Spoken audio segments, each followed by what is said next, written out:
Welcome back to another episode of Rock Boys Football. Lincoln Riley and USC playing host to the Iowa Hawkeyes Saturday afternoon. And I've talked to plenty of USC fans over the last couple of days. I've seen y'all in the comment section as well. The general consensus that I am getting from the USC fans, this is a prove it game, Lincoln Riley.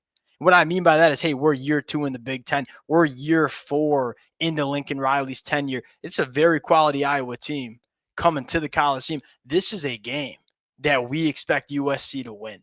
And put yourself in a position to go on the road next weekend to Eugene, Oregon, and play yourself into the college football playoffs. Now, look, do I know if USC can go on the road and beat Oregon? Look, I ain't sure.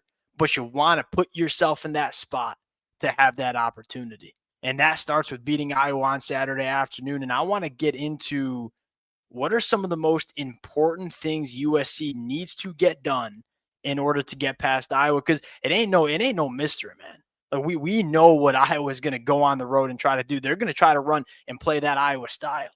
And that means we're going to run the football. We're going to lean on our defense. We're going to slow this game down and kind of drag it into the mud. Now, what I will say that should give USC fans more confidence than maybe the USC team had in 2024 is that USC can run the football too. You are slowly starting to see USC turn into a team that can win these kind of games in the Big Ten. I think it's only going to get better with the recruiting class they have coming in, with the line of scrimmage guys that they're going to have injected into this program. But you're seeing a USC team that I believe is laying a really strong foundation, and they have the ability to play Iowa's way and I think get it done. What does USC need to do? That's the conversation. Now, I got a little bit. What I'm going to do is give some certain players that I think need to play some really good football on Saturday afternoon for USC to get it done. And it is an open invitation for the USC fans. Let it fly in the comment section. I know damn well y'all are going to do it. Who are some of the players that you think have the biggest fingerprint on this football game Saturday afternoon? Let it rip. Appreciate you guys again. The support from this fan base has been amazing, really going on the last couple of years. I can't thank you guys enough. Y'all do enjoy the content. Consider subscribing to the channel. Without further ado, let's get into it. Let's start with this Iowa offense, because if we all just close our eyes for a second and envision and I know this ain't going to be fun, but this is important, and envision what it looks like if USC does not win this football game. What it looks like is Iowa runs the football, controls the time possession, and keeps that USC offense off. And that means 8 to 10-minute drives that go 14 plays and you scoring touchdowns in the red zone. It starts with USC stopping the run game. Now, it's one thing for me to just get up here and say, stop the run. It's a whole nother thing to talk about how we're going to go about doing it. And I think it starts with creating negative plays. When you look at this Iowa offense, it's one-dimensional. It's the definition of a one-dimensional offense. They run the football nearly 60% of their offensive snaps. They only average 6.1 yards per pass, which is outside of the top 120. This is a passing attack that doesn't scare you. Look, Kirk Ferentz is one of the best coaches in the game, but he's also one of the more stubborn coaches in the game too. He ain't going to deviate from that run game in this matchup. That's Iowa's path to win. Iowa has one pathway, and that is run the football, keep USC's offense off the field, and control the time possession. Can USC deal with that? Starts with stopping the run, and it most importantly starts with creating negative plays. Now, why am I putting such a premium on creating negative plays? It's a death sentence to the Iowa Hawkeyes offense. If you can get them behind the chains, get them in a 2nd and 12, get them in a 3rd and 7, most likely they're going to be punting the football back to USC. It's not a very explosive offense. Iowa's rushing attack, they've only had 15 carries all year that have gone for 15 plus yards. But want to know what they do a damn good job of? Run the football for 3 yards. Run the football for 4 yards. Run the football for 3 yards, move the chains. Run the football for 3 yards. Run the football for 4 yards. Run the football for 3 yards. Hey, we're moving the chains. That is how they're going to try to do it. If you want to deal with this Iowa offense, you have to get them off schedule. which leads me into a conversation that I think is really, really important. And that is, who's going to do it? USC has leaned on Keyshawn Silver a lot. That's a big body that you want to eat up some double teams and kind of two gap a little bit. Not really a penetrator, not really a guy that's going to create a ton of negative plays. You know who you need to step up? G-Day, who I thought had his best game of his career against Northwestern last weekend. Jakeem Stewart, look, is Jakeem Stewart the most consistent football player ever? No, you can tell he's a true freshman. I want to know what he does a damn good job of. Every once in a while, he's going to get his butt in the backfield and go create a negative play. G-Day, Jakeem Stewart, Floyd Boucard, that might be the biggest conversation or storyline here. Do we get Floyd Boucard back? Because when Floyd Boucard was healthy as a true freshman, he was a real disruptor in the middle of that defensive line.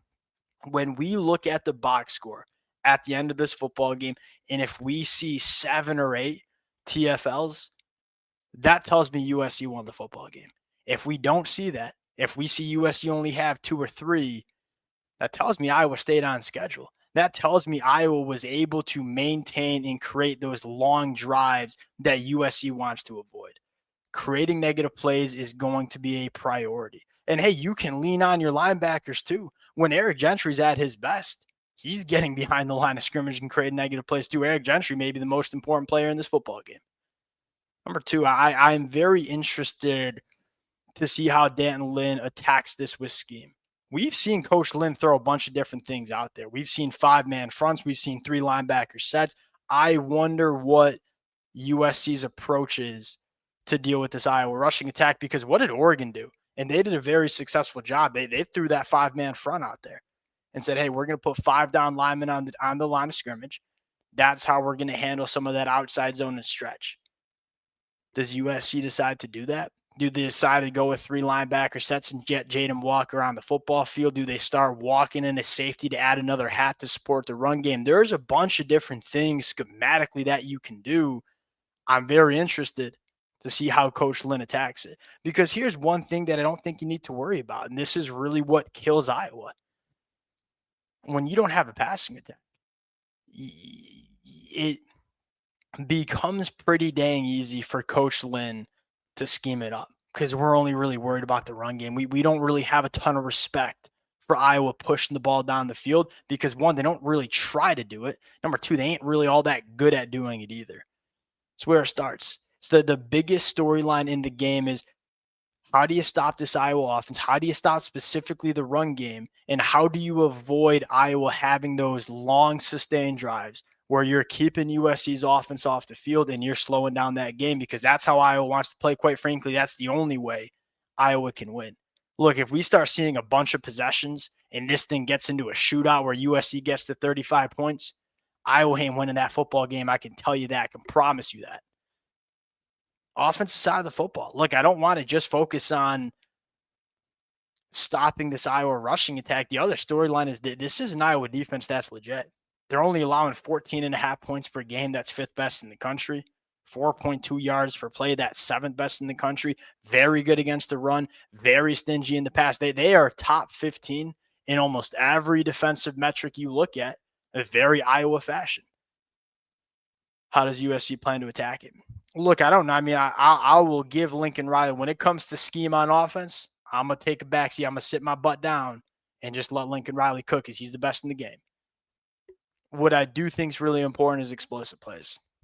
Something USC's been elite at in 2025. USC, number 1 in the country with 40-plus yard plays from scrimmage.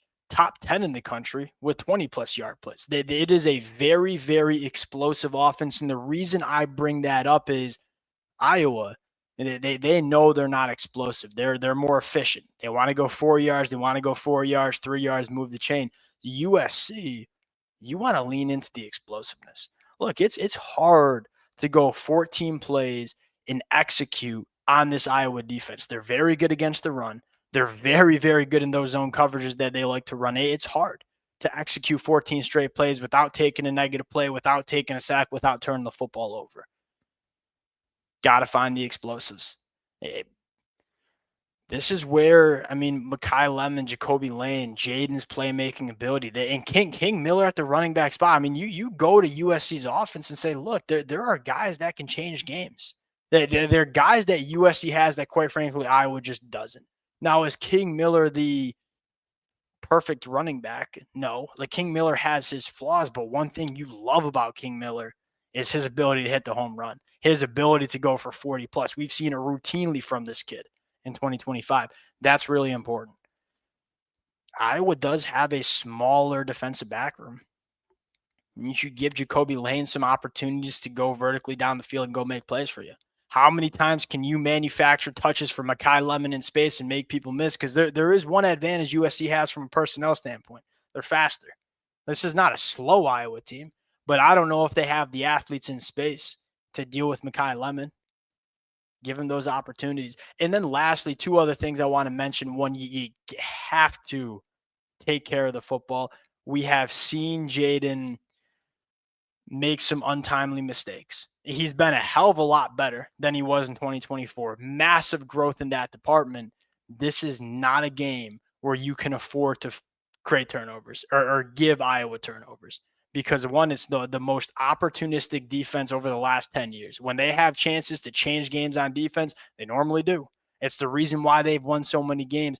Number two, you have to, it's the best way to play it. Win in the margins. Win the margins. That's how I phrased it in my head. And what I mean by that is Iowa likes to slow this game down.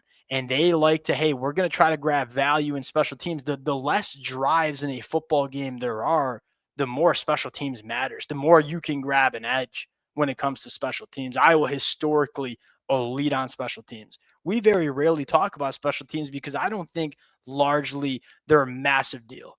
If you just are average in special teams, that's fine. You have to be good here because Iowa's going to try to take advantage during special teams. You got to win the margins. When you have the opportunity to score touchdowns in the red zone, you got to be scoring touchdowns in the red zone. Don't let – here's one of the things that it went well for Iowa against Oregon. Oregon was moving the football, man. They settled for field goals in the red zone. They had some turnovers in the red zone, and that let Iowa hang around. And all of a sudden, the fourth quarter, Iowa goes down the field and scores, and all of a sudden, they took a lead. If you are USC and you have the chance to execute in the red zone and go put up 7, make sure you do it. Red zone efficiency going to be a big deal here. Iowa's very good in the red zone. USC's good in the red zone in fairness too. Which team operates better in the red zone? 7 points as opposed to 3 is going to be a big freaking deal in this game.